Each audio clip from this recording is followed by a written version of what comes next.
Boa noite, irmãos. Essa noite daremos a continuidade a uma série de pregações que a gente estava fazendo na carta de 1 João. Já faz um tempinho que não visitamos essa carta, mas essa noite iremos continuar nessa carta. Hoje no capítulo 2, versículos de 7 a 11. Gostaria de pedir que os irmãos abram suas Bíblias em 1 João, capítulo 2, versos de 7 a 11.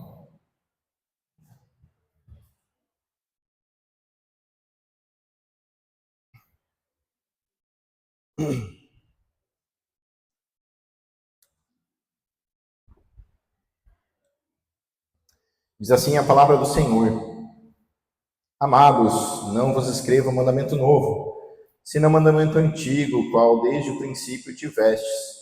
Este mandamento antigo é a palavra que ouvistes. Todavia vos escrevo o novo mandamento, aquilo que é verdadeiro nele em vós, porque as trevas se vão dissipando e a verdadeira luz já brilha. Aquele que diz estar na luz e odeia seu irmão, até agora está nas trevas. Aquele que ama seu irmão permanece na luz, e nele não há nenhum tropeço. Aquele, porém, que odeia seu irmão está nas trevas, e anda nas trevas, e não sabe por onde vai, porque as trevas lhe cegaram os olhos. Essa é a palavra do Senhor. Senhor, nosso Deus e Pai, nós nos achegamos a Ti, Senhor. Hoje, atentamos nossos olhos para essa carta de João, uma carta tão preciosa, cheia de ensinamentos, tão importante, Senhor, para que nos examinemos a nós mesmos, examinemos o nosso coração, examinemos nossas intenções, nossos desejos, a forma como vivemos vividos nossas vidas, Senhor.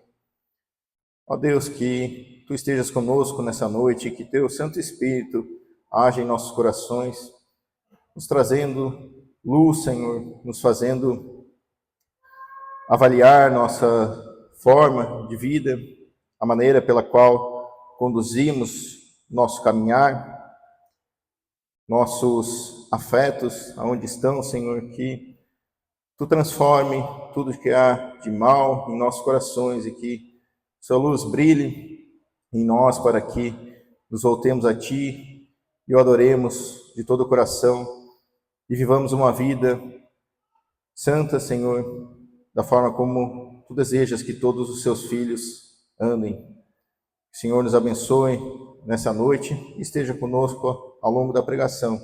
Em nome de Cristo Jesus que oramos. Amém. Não sei quanto dos irmãos já passaram por uma situação parecida com essa que eu passei em um determinado momento de minha vida. Eu estava na universidade e tinha uma prova que eu deveria fazer e eu estudei muito para aquela prova, estudei bastante, estava confiante, seguro, achando que iria muito bem. E quando eu viro o meu caderno de prova, começo a ver as questões, elas pareciam que estavam fáceis, não pareciam questões tão difíceis. Até esperava que elas seriam mais difíceis do que eu estava imaginando. E eu fui fazendo e fiz a prova inteira, consegui terminar no tempo que eu tinha. E daí entreguei a prova, saí, depois um amigo meu veio atrás de mim, desolado, dizendo que não tinha entendido nada, que tinha sido um desastre, que a prova estava difícil demais, que a professora tinha sacaneado a turma. Daí eu, na minha ingenuidade, falei, na verdade a prova não estava tão difícil assim, né? Foi bem coerente, tudo de acordo com o que a gente tinha estudado. Né? Eu acho que fui bem, né? Acho que deu para fazer tudo aí. Vamos ver como é que vai ser. Aí passaram alguns dias, vou lá, abro o nosso sistema, onde estão as notas, todo confiante, me deparo com um 2. Eu pensei, poxa, não, tem alguma coisa errada, né? Eu acho que a professora trocou minha prova, não é possível. Fui lá, na salinha da professora, todo cheio de razão. Ô, professora, eu queria dar uma olhada ali na minha prova, aí, acho que tem alguma coisa errada. Né? Não, claro, pode olhar. comecei a olhar, tudo errado. Eu achei que eu tinha entendido tudo, mas quando realmente chegou a hora, vi que eu não tinha entendido nada. Estava totalmente enganado. Para mim estava tudo certo, já todo confiante, e o resultado foi um completo desastre. Eu não tinha entendido nada. Nesse trecho que nós acabamos de ler, nessa carta de João, nós temos uma situação semelhante àquela em que o apóstolo vai nos trazer um mandamento que é antigo, que as pessoas daquele tempo achavam que já tinham entendido tudo perfeitamente, achavam que tinham gabaritado. Mas a verdade é que aquele povo, aquela nação, o povo de Deus, não tinha entendido nada do que o Senhor os havia ensinado, instruído. Vamos ler novamente o versículo 7, que diz assim: Amados, não vos escrevo um mandamento novo, senão um mandamento antigo, o qual desde o princípio tivestes. Esse mandamento antigo é a palavra que ouviste. E aqui o apóstolo está continuando naquela linha de raciocínio que ele vinha tratando no capítulo anterior sobre a vida cristã prática, uma vida de santidade que leva a teologia à sua prática, a forma como nós conduzimos nossa vida em temor e reverência ao Senhor. Ele havia acabado de declarar que aquele que permanece em Cristo deve andar assim como Cristo andou.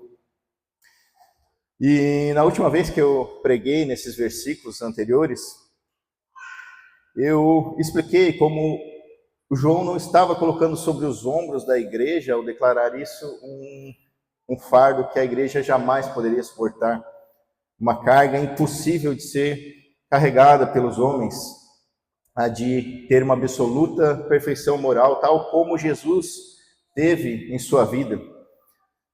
A ideia de andar como Cristo andou não é essa, mas se nós levássemos a essa constatação de que andar como Cristo andou é ser exatamente como Jesus, então o próprio apóstolo estaria em contradição quando disse que todos nós cometemos pecados e que se nós dizemos que não temos cometido pecado algum, então nós somos mentirosos. Ele tinha acabado de falar isso anteriormente, e se essa explicação, se essa palavra de ser como Cristo fosse literal, ele estaria se contradizendo na mesma carta, né? Seria uma grande contradição. João sabia que ele pecava e que nós também acabamos pecando muitas vezes. Não deveríamos de forma alguma, mas infelizmente o pecado acontece na vida do crente. Mesmo pessoas regeneradas pelo Espírito Santo acabam pecando em certas ocasiões, em determinados momentos. O que João estava dizendo sobre andar como Cristo andou é que, se de fato nós fomos transformados pelo Espírito Santo, há sinais visíveis dessa transformação. Não, embora a ação do Espírito Santo seja algo invisível, os sinais, os efeitos que eles trazem na vida do homem são algo visível, é algo que pode ser demonstrado. Desejar em tudo ser como Cristo Jesus, fazer toda a sua vontade. E o pastor Paul Washer, ele nos traz uma ilustração didática que mostra bem essa ideia, o que essa ideia significa. Ele traz o exemplo de dois irmãos que moram em uma fazenda. Um irmão é pequenininho, uma criança ainda muito pequena, já o outro irmão já é um irmão mais velho, já maduro, de maior estatura, mais forte, né? E o pequeno, ele observa seu irmão mais velho fazer as suas atividades do campo, a forma como ele cava buracos, monta cercas, a forma como ele pega a lenha e com um golpe certeiro consegue cortar a lenha ali de maneira precisa. Ele tem força para segurar o machado. O mais novo, ele se espelha no seu irmão, ele deseja ser como seu irmão, mas aí ele vai tentar cortar um machado, coitadinho, ele pega aquele machado pesado, mal consegue tirar do chão. Tenta golpear, quando vai tudo errado, todos desengonçados.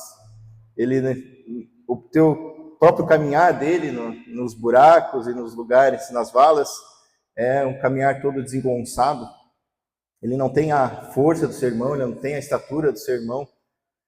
Ele não é capaz de desempenhar todas aquelas atividades como seu irmão desempenha. Mas ainda assim ele tenta, ele se esforça, ele continua, mesmo de maneira talvez cômica, engraçada, ainda assim ele se espelha no seu irmão e tenta andar como seu irmão anda, tenta fazer aquilo que seu irmão faz. E esse é um retrato da fé genuína. Nós nos espelhamos e desejamos em tudo ser iguais a Cristo Jesus. Mas nós não temos a força de Cristo Jesus, nós não temos a sua sabedoria, não temos a sua paciência, a sua pureza, a sua santidade. A nossa fé é tão pequena, a verdade é que nós não passamos de crianças. Não somos capazes de ser como Cristo é. Mas nós guardamos com sinceridade as suas palavras em nosso coração. Nós odiamos o pecado e nem sempre resistimos da maneira como deveríamos resistir. Mas resistimos ao pecado, lutamos contra ele. Não estamos em paz com o pecado. Por mais que sejamos pequenos, nós não somos mais o que éramos anteriormente. Nós andamos de uma forma totalmente diferente a qual o mundo anda. O Espírito Santo de Deus habita no coração de todo o eleito, todo aquele que foi salvo, regenerado. Todos esses nasceram de novo, seus afetos foram transformados, deixaram de se deleitar no pecado para se deleitar no seu Salvador, na sua palavra, nos seus mandamentos. Essa mudança drástica de vida, ainda processo de evolução, mas ainda muito longe da pureza e santidade de Cristo, mas totalmente diferente do que já foi. Se falhamos, isso não é motivo de alegria para nós. Se andamos de forma diferente a qual a lei de Deus nos ordena, nós nos entristecemos, nós ficamos chateados com isso, não temos prazer nisso. Mas também sabemos que podemos confessar os nossos pecados, sabemos que nosso Senhor é fiel para conosco. Era sobre isso que João estava falando, e nessa mesma linha de raciocínio, ele continua no seu versículo 7, o que acabamos de ler, dizendo que esses mandamentos, o qual o Senhor ordena a sua igreja, o seu povo, eles não foram inaugurados a partir dos apóstolos, no período apostólico, mas eles foram dados ao homem pela sua palavra, pela palavra revelada nas Escrituras, na lei, nos profetas. Toda a lei de Deus, ela foi dada ao homem há muito tempo, ela é uma lei antiga. E o Senhor é absolutamente coerente com essa lei, ele não muda em tempo algum, seu padrão de santidade permanece o mesmo para sempre, totalmente inalterável. Mas João enfatiza toda essa imutabilidade dos mandamentos e como eles são inalteráveis e são antigos para abrir o caminho para uma visão muito mais profunda do que realmente significa guardar esses mandamentos. Note que ele vai dizer a seguir no versículo 8: todavia vos escrevo um novo mandamento, aquilo que é verdadeiro nele e em vós, porque as trevas se vão dissipando e a verdadeira luz já brilha. Aqui parece que nós encontramos uma contradição no texto de João.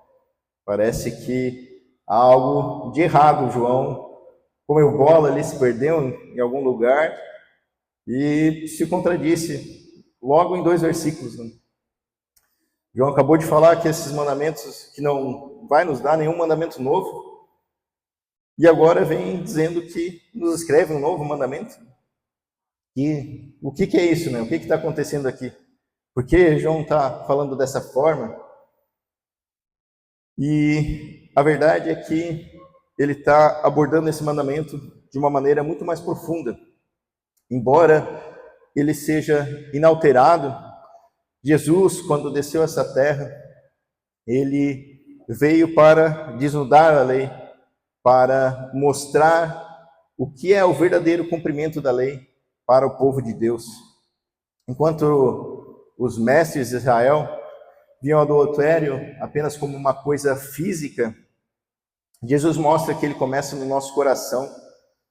Só de olharmos para uma mulher com uma intenção impura em nosso coração, nós já cometemos adultério, já pecamos contra Deus. Ele nos mostra que se nós odiamos alguém em nosso coração, mesmo no nosso íntimo, mesmo que não manifestemos com palavras, nós nos tornamos assassinos diante de Deus. Isso vai muito além do que o farisaísmo pregava naquele tempo. Esse grupo religioso, assim como eu naquela prova, achava que tinha entendido tudo. Achavam que tinham gabaritado na prova, que Deus ia olhar para ele, dar 10 com estrelinhas para eles. Mas a verdade é que eles não tinham entendido absolutamente nada do que era cumprir a lei de Deus.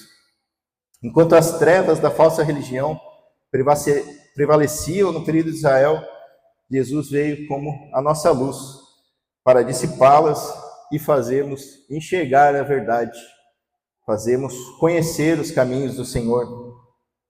Aonde a luz de Cristo brilha, o pecado ele é exposto de uma maneira muito mais profunda. Mas também o caminho de salvação é revelado,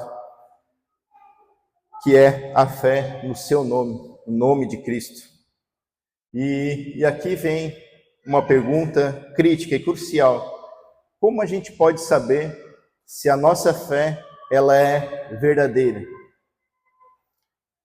De que maneira nós podemos constatar, confirmar que é uma fé genuína, legítima, a fé gerada pelo Espírito Santo e que conduz à salvação? Muitas pessoas no mundo dizem ter fé. O Brasil mesmo é um país que se diz profundamente religioso. As pessoas gostam muito de falar sobre religiões, gostam muito de falar sobre Deus. Muitas pessoas se sentem convictas e seguras de que realmente alcançaram o favor da divindade, sendo pessoas justas, retas, e que não haveria como Deus não salvá-la, né? Não teria como Deus não se agradar delas e vê-las como pessoas muito preciosas e maravilhosas diante dos seus olhos. Mas a verdade é que muitas pessoas, tristemente, andam no engano, acabam se enganando. O Senhor nos ensinou que o joio sempre cresceria junto com o trigo e que não era fácil de discernirmos qual que é o joio e qual que é o trigo. Ele também nos ensinou que muitos naquele dia vão dizer: comíamos e bebíamos na tua presença e ensinavas em nossas ruas. Mas eles vos dirá: não sei de onde sois, apartai-vos de mim, vós que praticais a iniquidade. Ali haverá choro e ranger de dentes.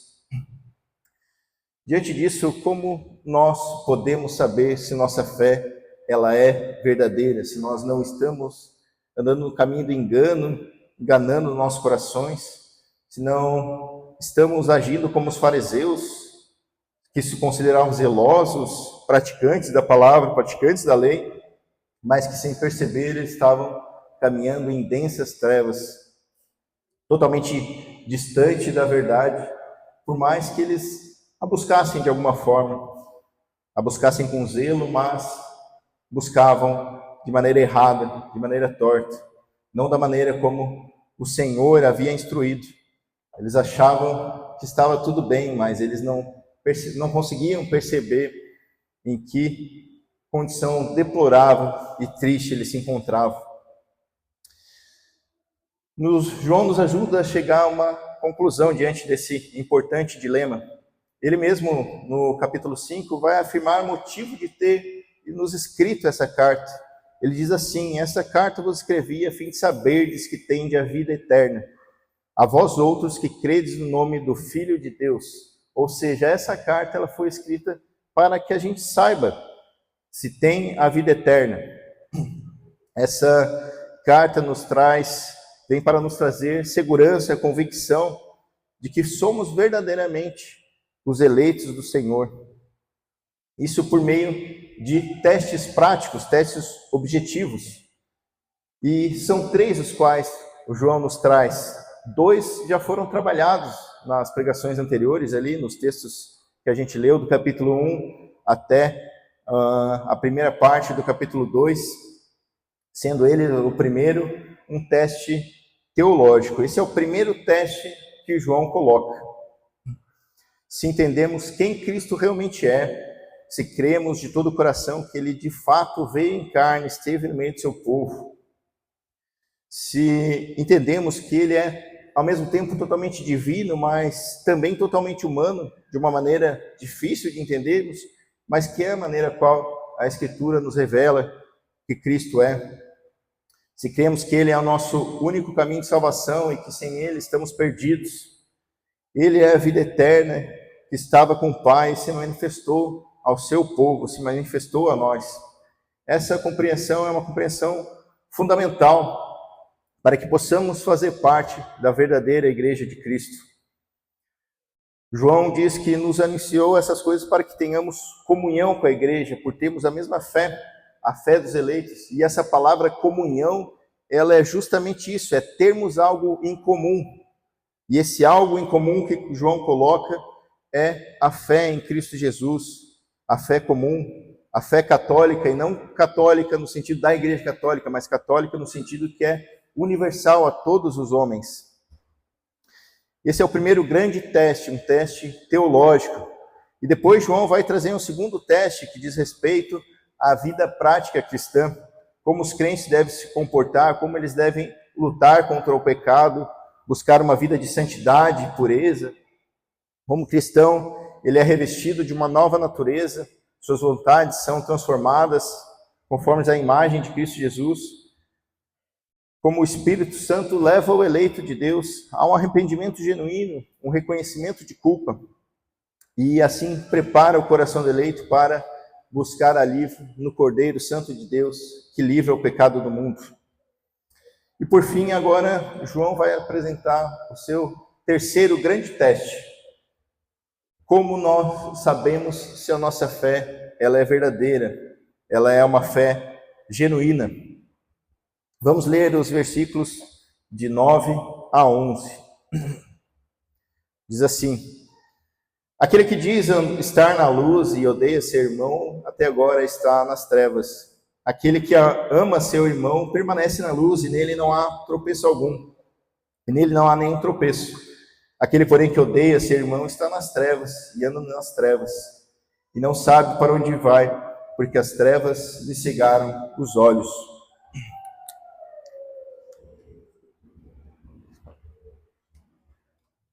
O mandamento em pauta que João está trazendo, desenvolvendo na sua carta, é o amor fraternal, o nosso amor pelos nossos irmãos na fé, entre os eleitos de Deus, aqueles que compõem a igreja invisível de Cristo. E o dever do homem de amar o próximo, ele não é algo antigo, ele é um mandamento muito antigo. Lá em Levítico 19 a gente vai encontrar: amarás o teu próximo como a ti mesmo. Essa é uma palavra que é antiga nas Escrituras. Só que quando Jesus vem a essa terra, ele coloca esse mandamento a um novo patamar. O amor pela Igreja de Cristo especificamente, ele é colocado em uma posição muito mais elevada do que o amarás o teu próximo como a ti mesmo. Note o capítulo 5 do Evangelho de João. Lá Jesus diz que o padrão de amor que nós temos ter pelos da família da fé é o mesmo padrão pelo qual ele próprio, Cristo Jesus, nos amou.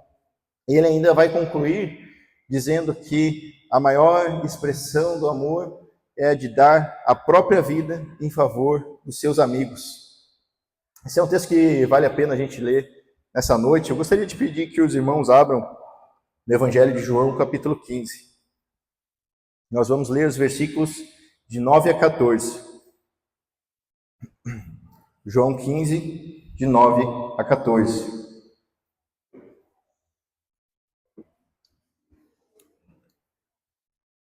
Diz assim o texto: Como o Pai me amou, também eu vos amei. Permanecei no meu amor. Se guardardes os meus mandamentos, permanecereis no meu amor, assim como também eu tenho guardado os mandamentos do meu Pai, e no seu amor permaneço. Tenho-vos dito essas coisas, para que o meu gozo esteja em vós e o vosso gozo seja completo. O meu mandamento é este, que vos ameis uns aos outros, assim como eu vos amei.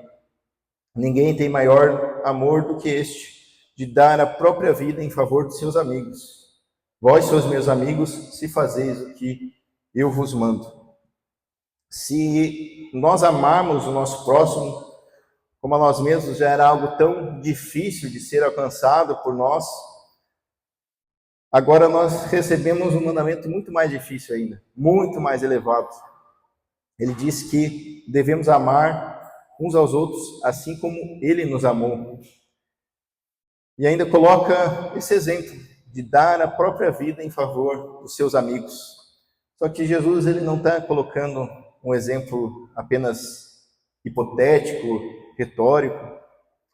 Não, ele próprio iria fazer isso mais tarde, se oferecendo de maneira voluntária para morrer a morte de cruz em favor dos seus amigos, em favor do seu povo. É claro que nós não somos capazes de amarmos uns aos outros assim, exatamente da maneira como Cristo nos amou. E aí eu trago na lembrança aquele exemplo que eu trouxe antes, do irmãozinho pequeno e do irmão mais velho. Da mesma forma, nós somos pequenos ainda, somos imaturos, não temos toda a santidade de Cristo Jesus. Mas esse exemplo de amor de Cristo Jesus deve ser o nosso alvo. Esse amor de Cristo deve ser a nossa referência. Alguma medida desse amor tem que existir no nosso coração, senão há algo muito errado conosco. Amar os irmãos na fé não é algo opcional para a igreja, não é algo que a gente faz se der, se conseguir. Ele é um mandamento de Deus. É assim que nós andamos de luz, e o contrário disso é andar nas trevas, como ele mesmo disse. Se comportar como o mundo se comporta, como aqueles que não têm nenhum temor ao Senhor se comportam. E pensando bem, como deveria ser algo diferente disso na igreja, né? Nós estamos falando de pessoas que têm em comum o mesmo amor por Cristo Jesus, pessoas que desejam cumprir os seus mandamentos, pessoas que têm a mesma esperança de redenção. Esse amor deveria fluir de maneira natural, deveria ser algo comum e natural para a igreja, né? Mas, tristemente, muitas vezes não é assim, né? Por conta do pecado que habita em nós. Há um filme muito interessante que eu gostaria de trazer como exemplo, que ele é baseado numa história real. O nome do filme é Tempo de Glória, e ele tem atores famosos ali como Morgan Freeman, Denzel Washington, que o pastor gosta tanto, né? É um filme bem interessante, ele relata a história do 54º Regimento de Infantaria de Massachusetts, esse nome difícil de ser pronunciado, e isso ocorreu no período da Guerra Civil, a Guerra de Secessão americana, em que os estados do norte lutaram contra os estados do sul. E a pauta principal que levou a esse confronto, a essa divisão de toda a nação, foi a questão da abolição da escravidão. E esse 54º regimento foi o primeiro regimento formado por militares negros. Até então não tinha isso. Esse foi o primeiro regimento que adotou essa prática. E uma coisa me chama a atenção nessa história, porque há um contraste muito grande entre o coronel lá, o sargento-coronel, que comanda esse regimento, e os soldados que são subalternos a ele.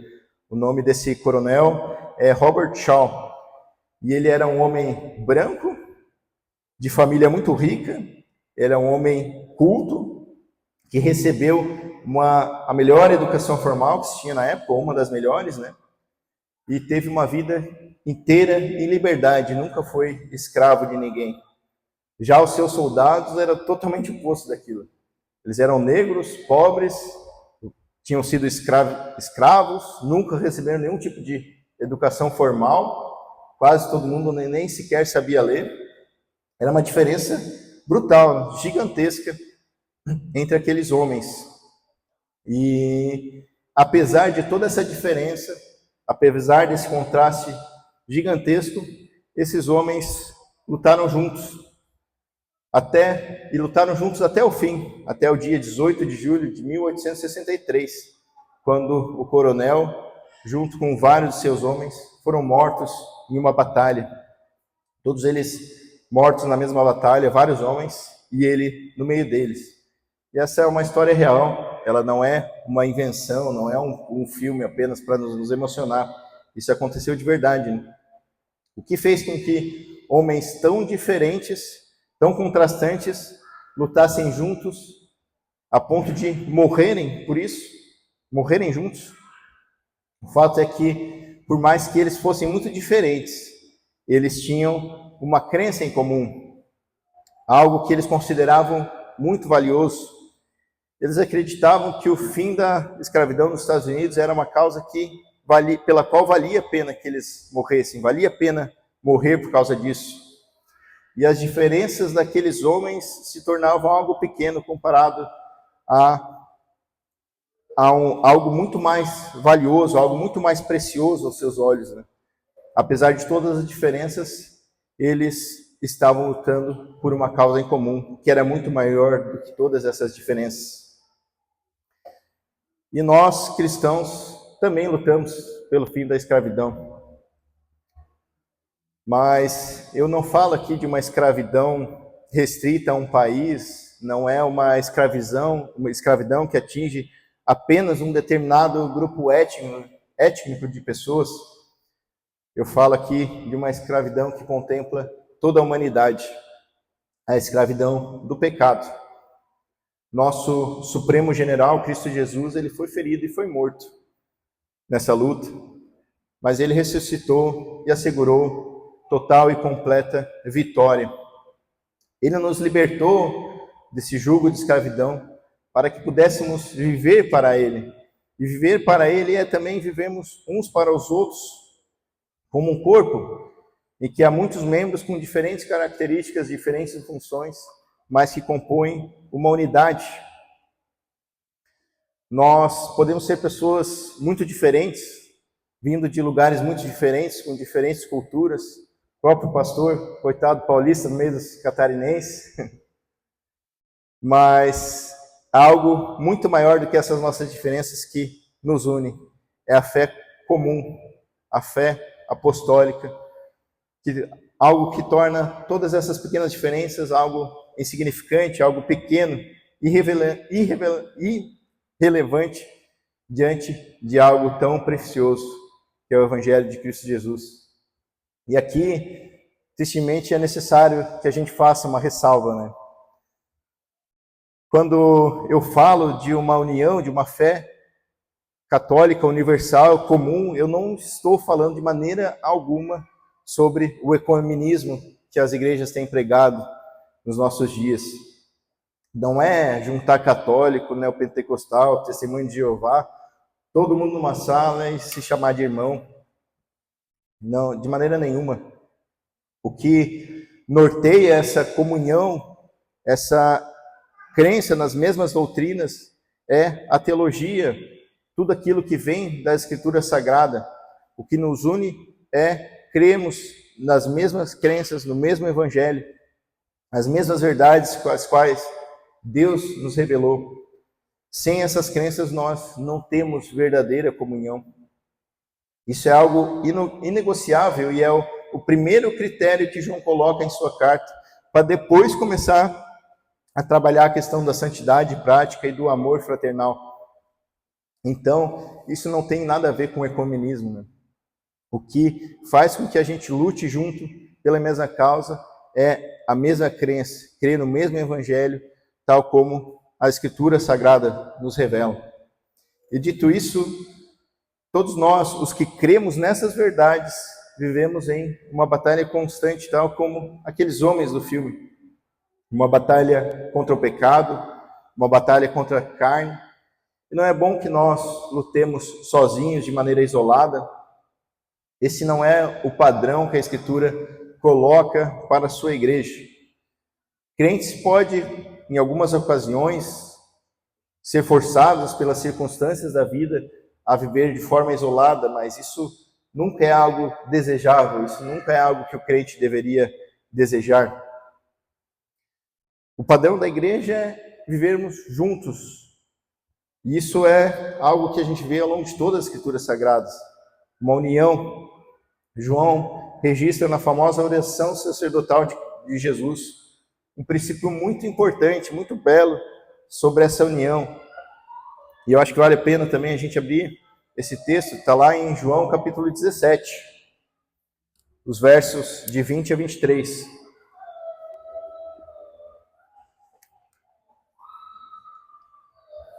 João 17, de 20 a 23.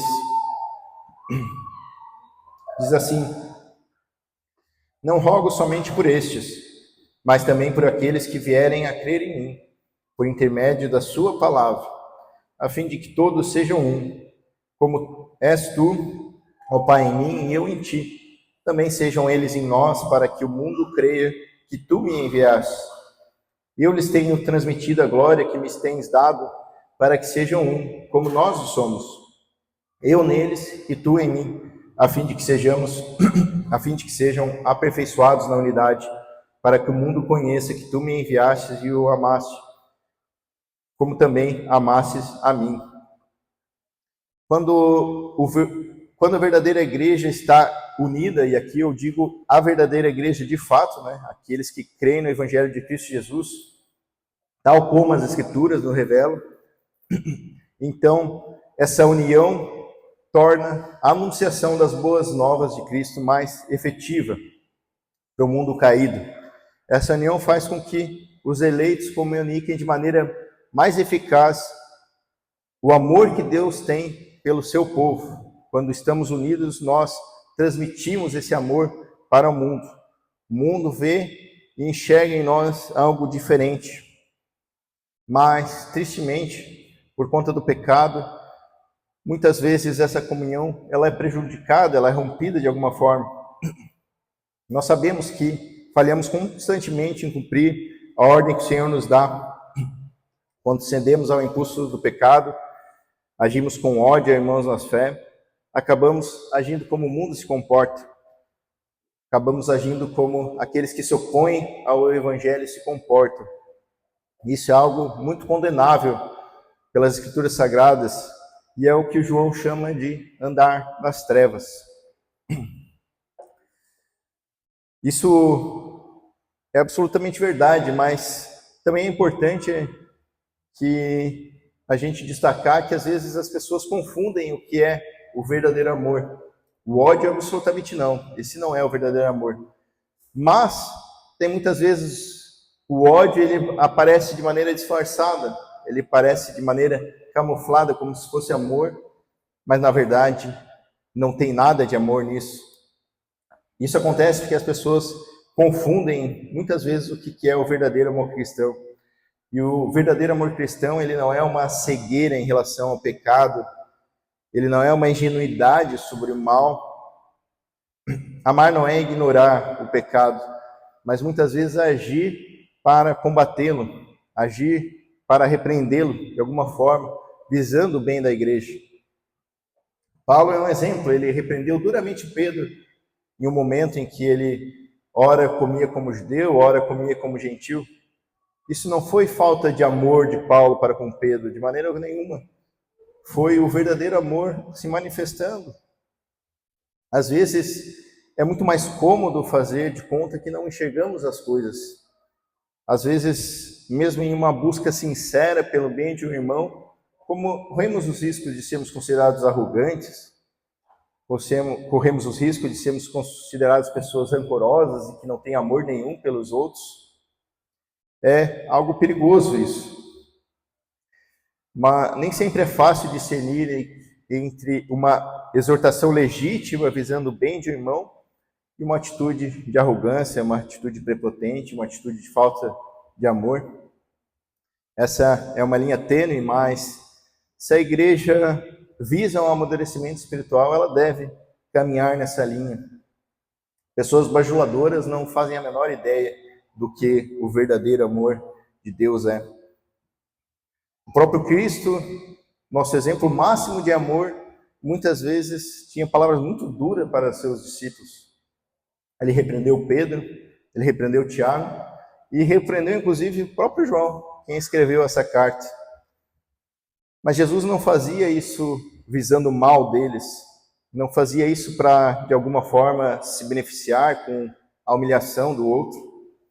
Ele fazia isso porque sabia que eles precisavam ouvir aquelas coisas, sabia que ele estava fazendo bem para eles, ele estava agindo com amor para com eles, ao repreendê-los, ao exortá-los. Eles estavam caminhando no erro, eles estavam indo em uma direção errada. Jesus precisava corrigir a direção deles, precisava mostrar que não é dessa forma como a igreja de Cristo deve andar neste mundo. E eu gostaria de trazer aqui a pergunta, de que forma nós temos de fato amado nossos irmãos na fé? E aqui eu não falo como uma autoridade no assunto, eu sei que muitas vezes eu sou falho nesse aspecto, deveria ser muito melhor, deveria caminhar de maneira muito mais avançada nesse aspecto, mas a verdade é que todo verdadeiro crente ele deve examinar essa questão com sinceridade. Nossa preocupação não deve estar em mostrar aos outros o quanto nós somos amorosos, o quanto fazemos bem, o quão boas são as nossas obras. Essa não deve ser de maneira nenhuma a nossa preocupação. Mas aqui se trata de uma introspecção silenciosa no nosso interior, no nosso íntimo, para que de fato avaliemos, de que forma nós temos amado a igreja de Cristo, nós temos amados uns aos outros, tal como Cristo nos amou.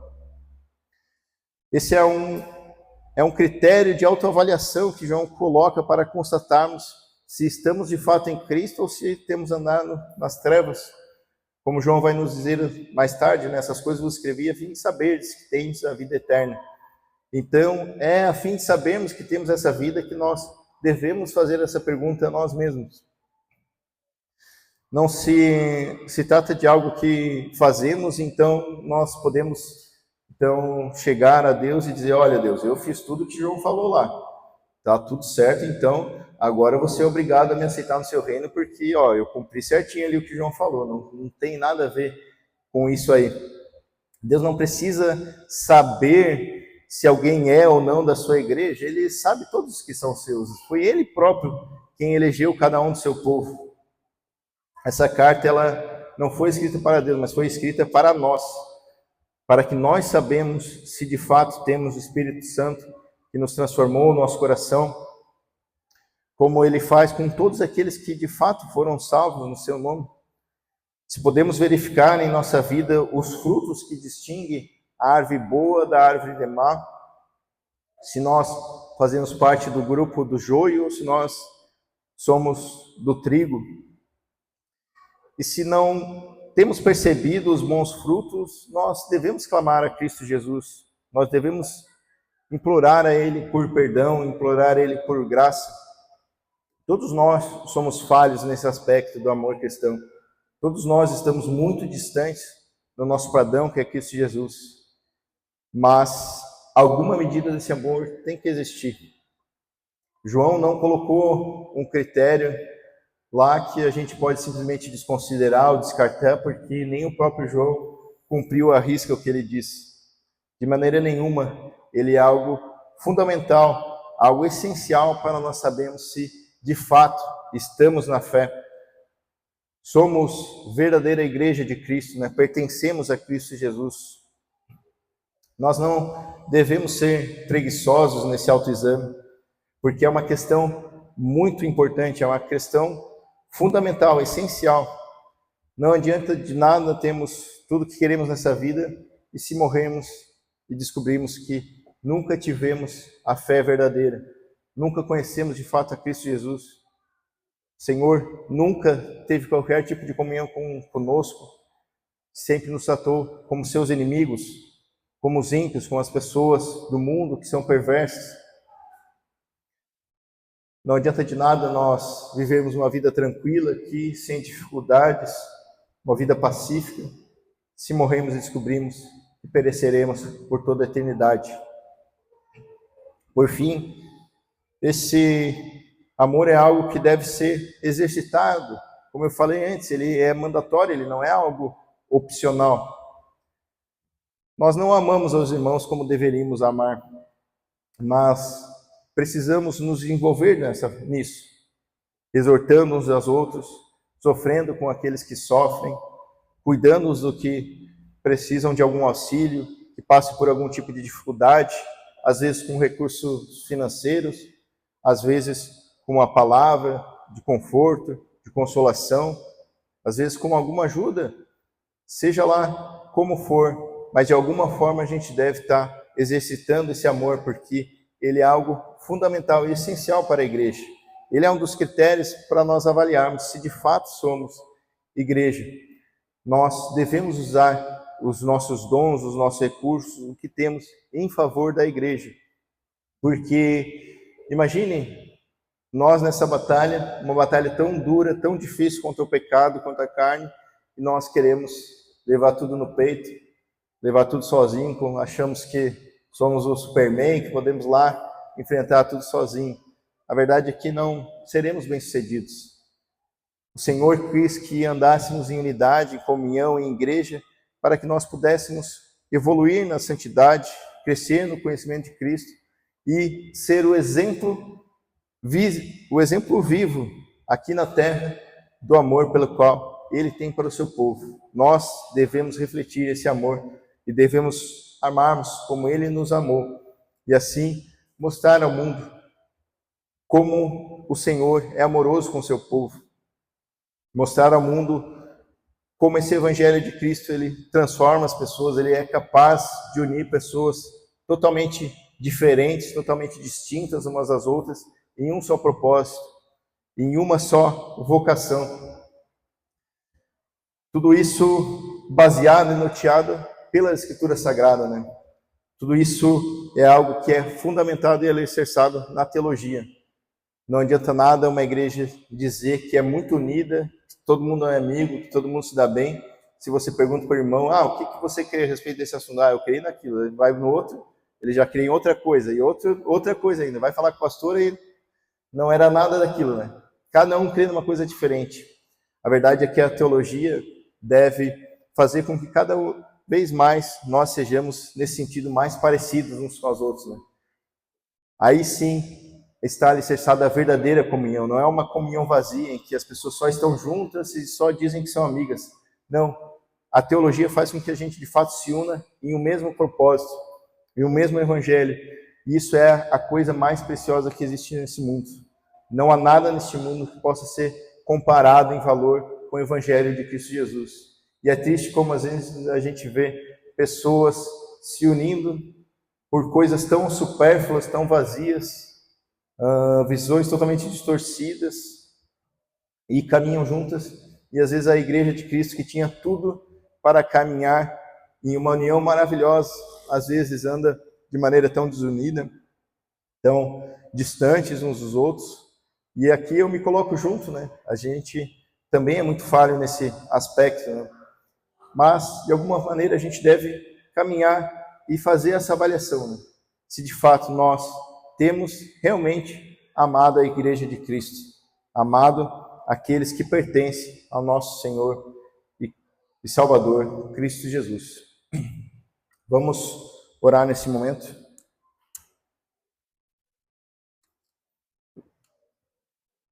Senhor, nosso Deus e Pai, nós clamamos a Ti nessa noite, reconhecendo que pecamos, reconhecemos que estamos muito distantes do padrão a qual o Senhor nos deu, que é Cristo Jesus.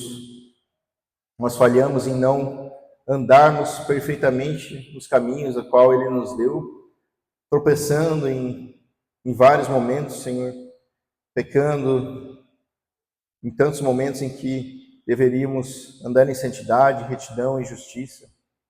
deixando de cumprir os seus mandamentos, fazendo aquilo que nosso coração pecaminoso deseja, Deus. Clamamos, Senhor, por perdão, clamamos por graça. Clamamos pedindo que, Senhor, tenha compaixão de nós. Nós confessamos que nosso amor é muito fraco, Senhor. Está muito longe do amor qual o Senhor tem pela sua igreja. Confessamos que falhamos muito nesse aspecto.